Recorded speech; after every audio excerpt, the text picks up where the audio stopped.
How's it going, everybody? This is Rusty here at FCP Aero, and today I'm going to show you guys how to replace the ignition coils and spark plugs on your G01 X3 M40i.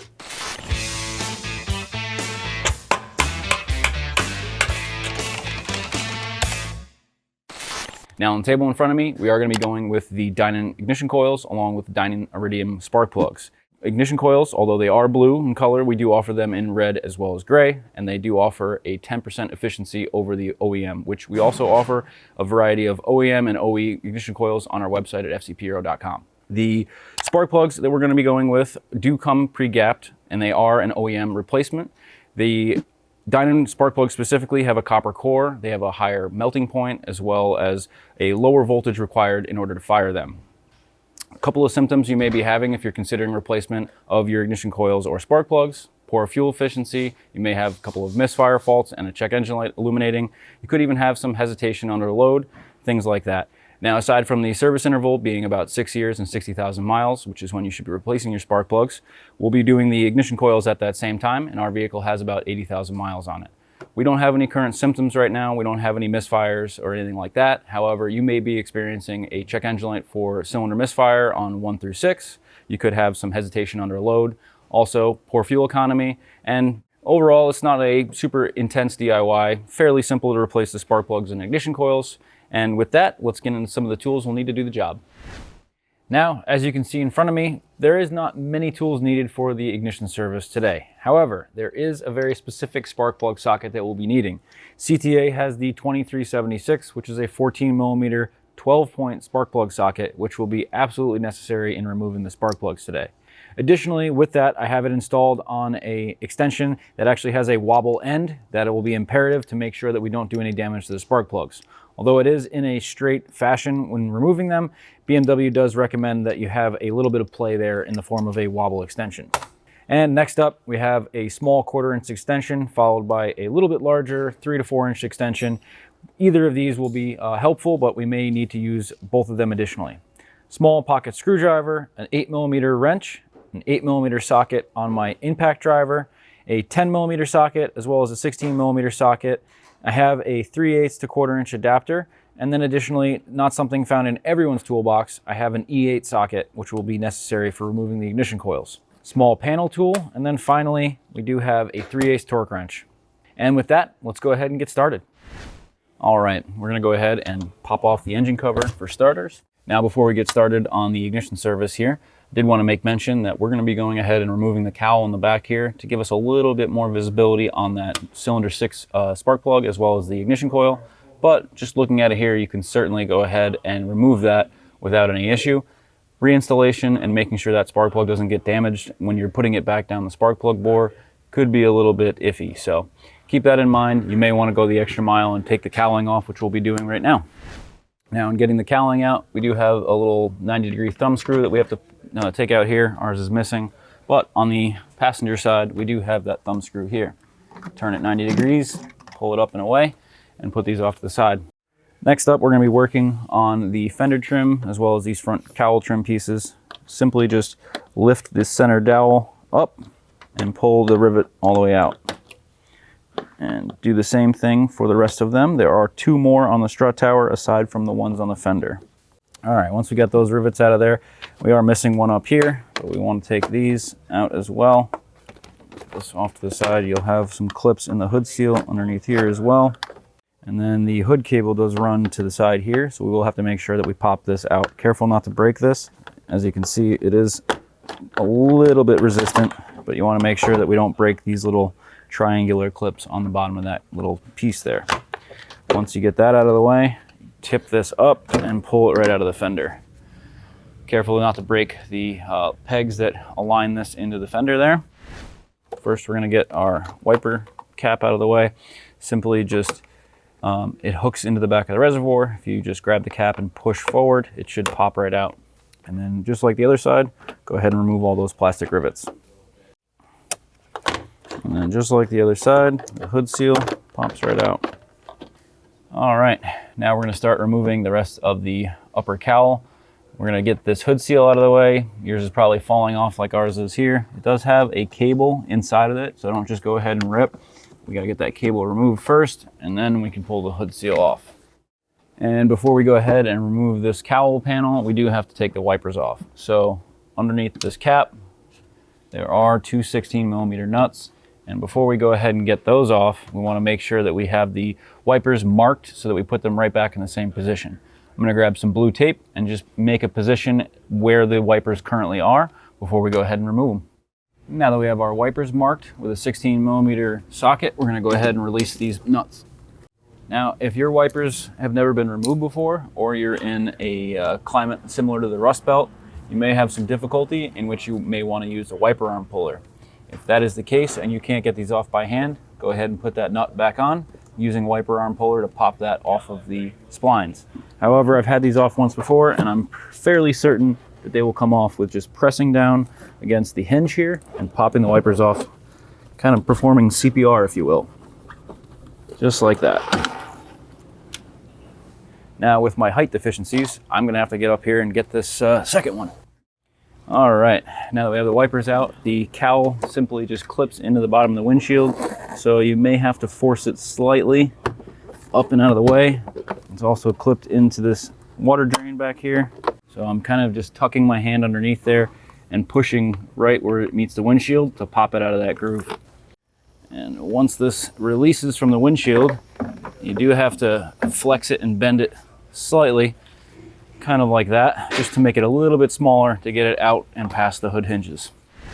And now before we actually start releasing the screws for this lower cowl trim, there is this wire harness that is attached to this little stand here.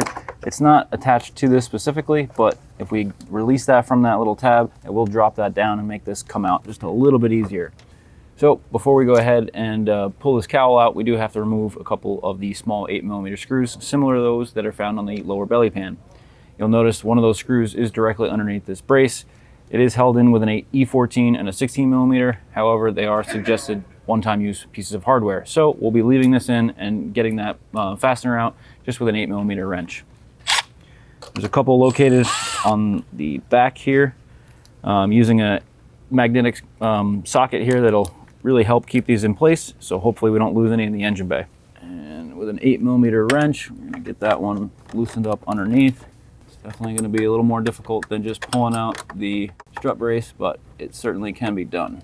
We'll go ahead and zip the rest of them out with the gun. All right, and just like the other side, there's one up on the strut tower, one back here, not under the strut brace, and then one more right in the middle. With a pocket screwdriver or a panel tool, get underneath it, get that one out of the way. There we go. Now there's one more little trim that does need to come off, make your life a little easier. All right, and no hardware on this one, just a couple of rubber bushings and then a little hook here to make it a little bit easier in removal. All right, and now that we have ample access to everything we're gonna be doing in this DIY, before we proceed and remove any electrical connectors, let's go ahead to the back of the car and disconnect the battery. All right, let's go ahead and open the trunk. And the battery is gonna be located underneath this spare tire cover.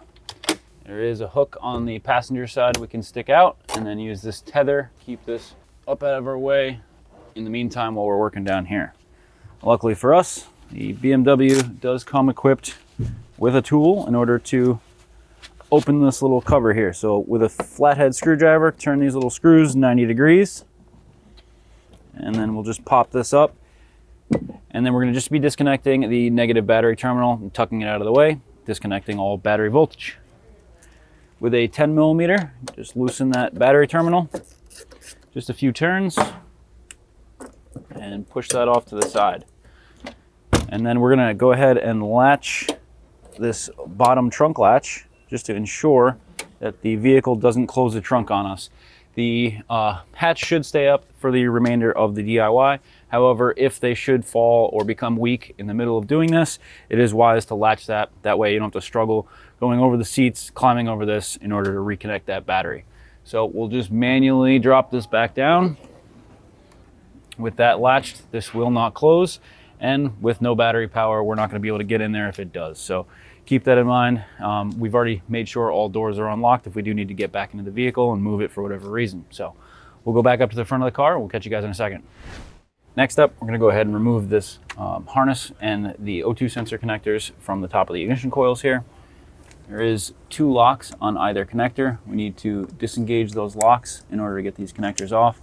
Generally, you should be able to push down on your thumb and pull this off. Sometimes they need a little bit more persuasion from a pocket screwdriver, and I'm just going in there and lifting the tab slightly.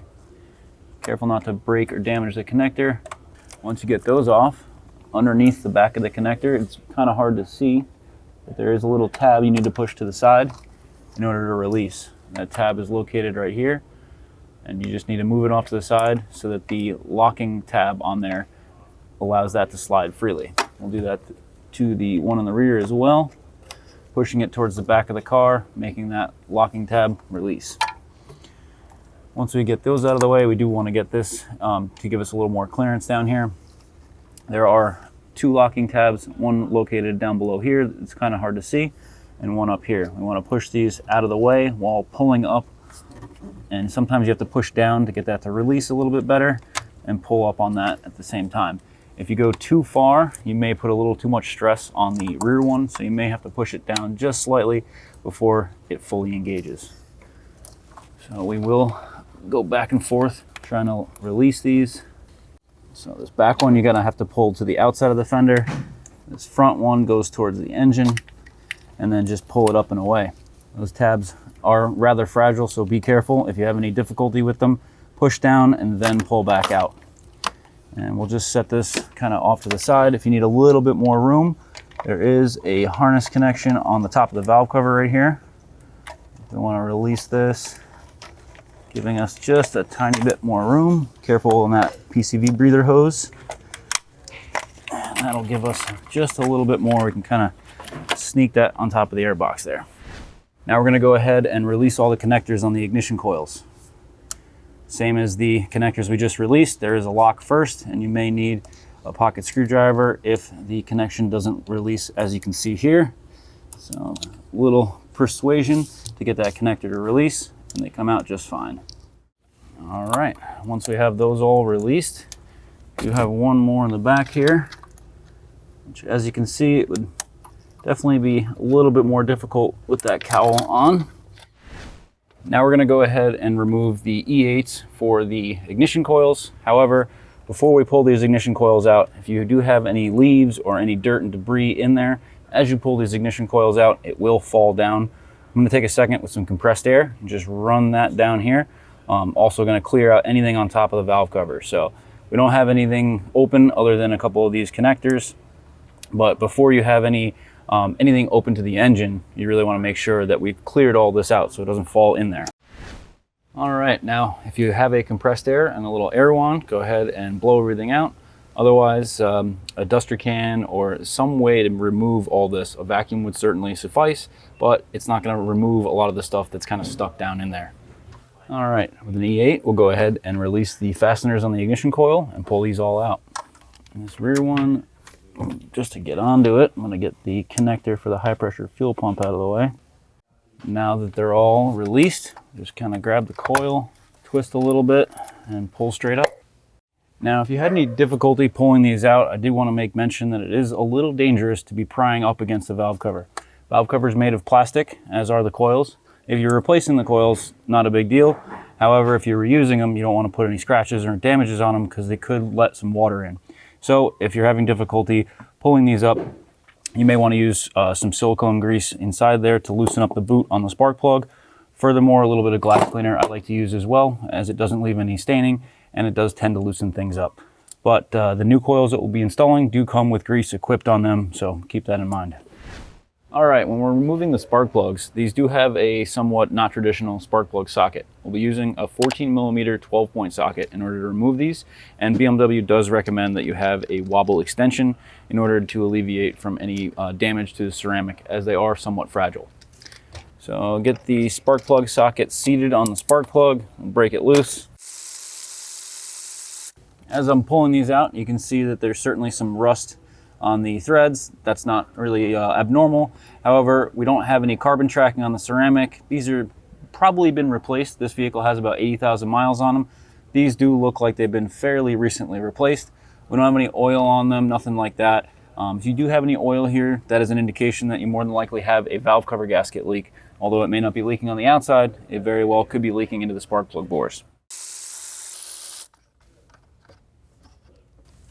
All right, ooh, that one was definitely running a little poorly. We do have a little bit of oil on the threads here. You can see that's starting to chase down, and we've got some deposits on the end. The number 5 cylinder had a little bit of oil on the threads, but when we compare those to the front cylinders, there's really no oil leaking there. So we definitely have a possibility of a valve cover leak starting, and some oil even getting down and probably creating an intermittent misfire. So this was slowly starting to foul that spark plug, which may be why it does have new spark plugs in it. So someone may have been chasing a misfire, and it was probably just some oil getting on there and fouling out that electrode. With the compressed air one more time, go ahead and blow all that out of the combustion chamber. Any of that sediment that sits down on the top of the sealing surface where the spark plug seats is going to cause a combustion leak, which can cause a misfire. All right, now that we've got everything cleaned up, we're ready to go ahead and put our spark plugs back in. It is very imperative that you make sure there is no debris in that sealing surface.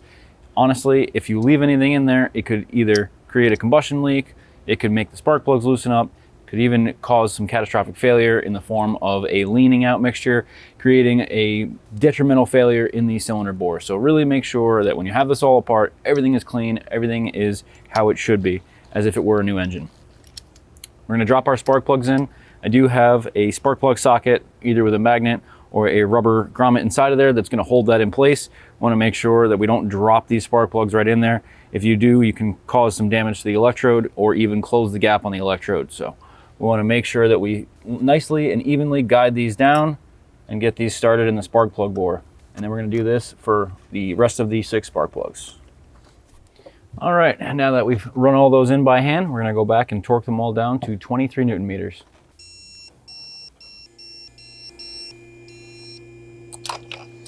All right, now that everything's torqued up, we're ready to go ahead and put our new ignition coils in. So we are going to be going ahead with the Dynon ignition coils here. These do have the grease already installed. If you're just replacing your spark plugs and reusing your ignition coils, you may want to get some additional grease, making sure that they don't stick on removal and cause any issues down the road. So I'm going to put a little bit of pressure on the coil body while guiding in the hardware just to get it started, and continue down the line. All right, now we're going to go back with an E8 and torque them down to 8 Newton meters. All right, now go ahead and reinstall all of your ignition coil connectors. You want to make sure that that white lock is fully disengaged before installing them, and then lock that white lock in place. Next up, we're going to go ahead and put our O2 sensor harness back in place. Going to stand on these 2 pegs and just it'll clip into these and it'll just guide into this one here. So line them all up, press it down into place, grab your connectors. The blue one is going to go to the blue one and the off-white one to the off-white one. Keep in mind that these tabs can only go one direction, from the center of the engine outward. So go past the harness and then go backwards. Make sure they lock into place. Same thing that we had with all the other connectors on the fuel system. Make sure your O2 sensor connector looks like this before reinstalling it, so that you have firm engagement. Grab the outside of the body of the connector. It will slide all the way in, performing that second stage. Push the connector on, full engagement, there we go. All right, so let's go to the back of the car and get the battery reconnected. However, I do want to mention, if you've not been familiar with this procedure on the scan tool before, or if your battery is a few years old, you may want to consider putting a battery maintainer on the battery post for this process. It's not going to take too long. However, we could deplete the battery in doing so, and you don't want to cause any issues, so keep that in mind. But we'll catch you guys at the trunk to reconnect the battery. All right, now that we're at the back of the car, we got to put the battery terminal back on. Go ahead and drop the negative back on. It may arc, but do it quickly and you'll be all right. Keep it positioned fairly parallel, perpendicular to the sides of the battery. Give it a good snug, and that should be that.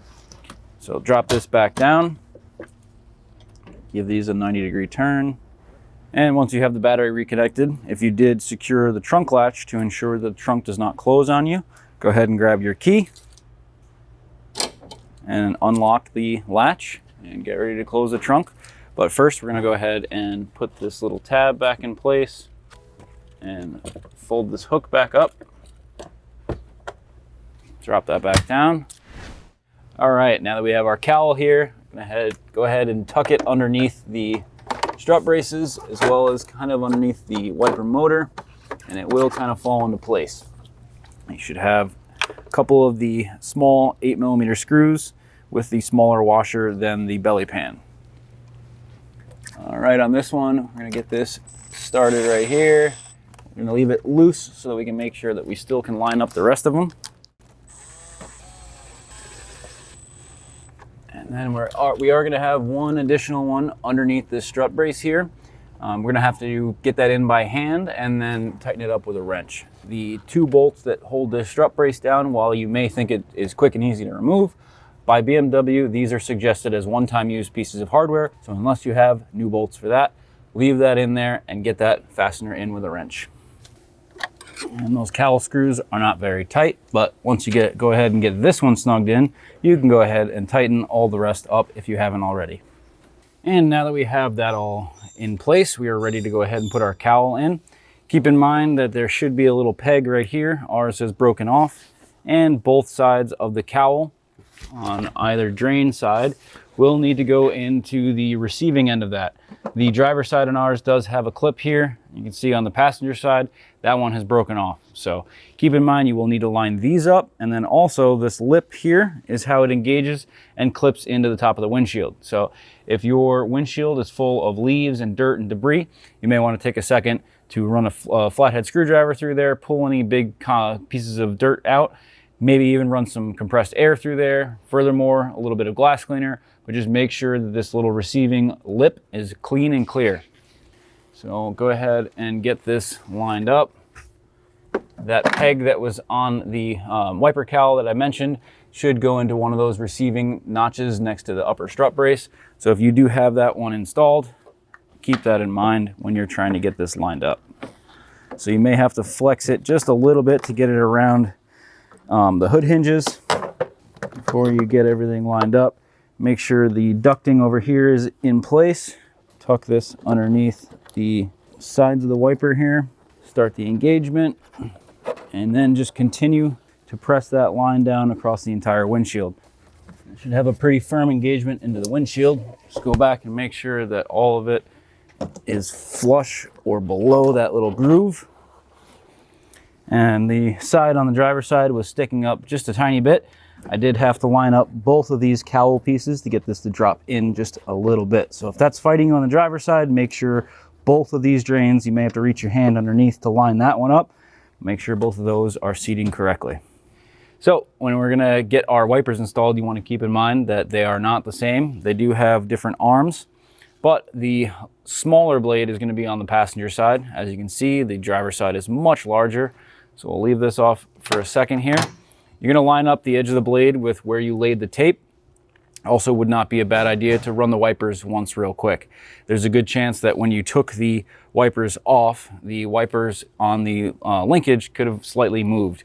I was very careful in doing so and made sure to pull straight up, so I'm not too concerned about the actual wiper arm turning on us. But if you had any function laterally moving the wiper arm, you may want to consider just doing a quick pass of the wipers to make sure that they're in their rest position. And remember, in order to do so, you will have to have the hood closed because the wipers will not work with the hood open. So keep that in mind. Go ahead and lay the blade on the glass near where you left your tape. Push down firmly. Get that started there. These are pretty close. Just like the driver's side, line up the blade on the tape before catching the splines at the wiper transmission. Go ahead and grab your two 16mm nuts. We're going to tighten the wiper arms to 35 Newton meters. Go ahead and put a little bit of pressure on the arm and do the same on the driver's side. Now we are ready to get the power cable snugged up. We could have obviously put the engine cover on at this point before we had the cowl on, but it is certainly doable now.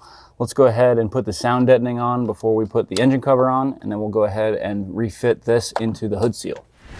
For the installation, just go ahead and tuck it in the back. As you can see, it would have been much easier with the cowl still off, but is certainly still doable from this position. There's a couple of grommets, one here and one down here. Get those secured, and this little flap is going to cover that rear ignition coil. And tuck this underneath that cable, line up your oil cap, and then push the engine cover onto all 4 grommets. Grab your hood seal.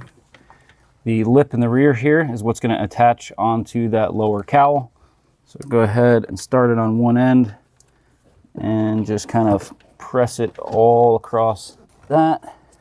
And while we're on this side, I'm going to get this started over here. Keep in mind that this does have an attachment to that lower cowl, and that should help tuck that in there nicely. And then do the same thing on the other side, working that onto the cowl and feeding that wire into that little groove. We do have one more attachment here, which we're just going to push down. And as you can see, our hood seal is certainly a little bit old and worn out. It's not really wanting to stay in place. Next up, we have to get the rest of the side trim panels, plastic pieces, whatever you want to call them. Keep in mind, on either side, you're going to have a couple of tabs that are going to tip into the fender. If you recall, we had them out at about a 45-degree angle in order to get them to slide out past the hood hinges. So the same for installation. You will have to have them dropped down past the fender, catch those grooves in the back before dropping them down, and you will have to press it around the washer fluid reservoir under the hood seal, and then it should relax in place and get ready for you to install the plastic rivets. Putting the body of the rivet in and then pushing in the center. Now on the front panel, this is going to kind of latch into the existing panel like that, and then line up your holes for the plastic rivets. The hood seal is going to have a couple of clips in it as well. Maybe easier before you get those rivets on to drop this in place. Get that tucked under there. And then once all your trim panels are installed, don't forget to put your washer cap on. Catch the little loop there. Go ahead and drop that on. And just like the passenger side, we want to make sure that we don't break any of those hooks. So we will drop it in at about a 45-degree angle, passing the hood hinge and catching this into the back of the fender. If you recall, we did have the hood cable on the outside into this section here. So I'll clip that in place.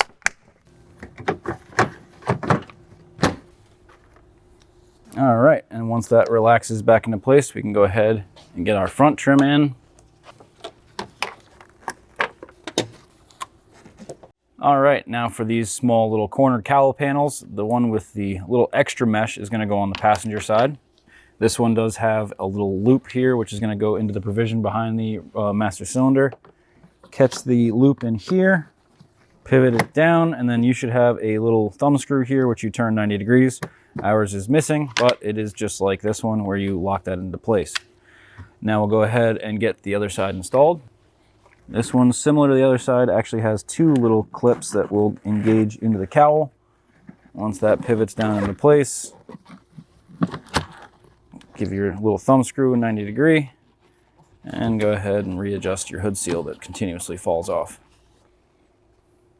Now, our final step, we do need to install the little caps on the wiper arms. However, I do like to make sure that the wipers do not need to come off anymore. So in order to get the wipers to operate, we will need to put the hood down. Make sure that's fully engaged. Go ahead and remove your tape. Give them a quick wipe. Make sure they don't go too far. Everything looks well, other than the dust that they just cleared.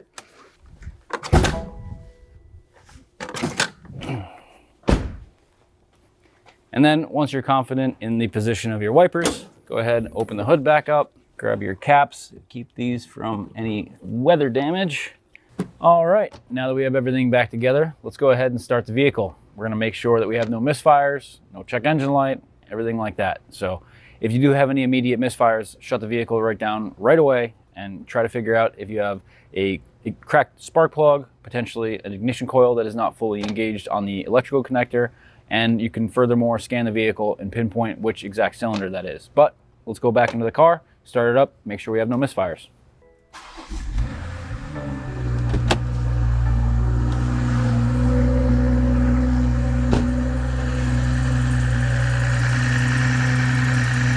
Running good, no check engine light, we're all set.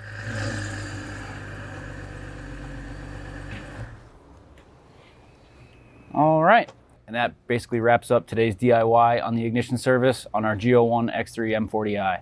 I hope you guys enjoyed today's video. If so, don't forget to hit that like button. If you have any questions, comments, or concerns, get down in the comment section below.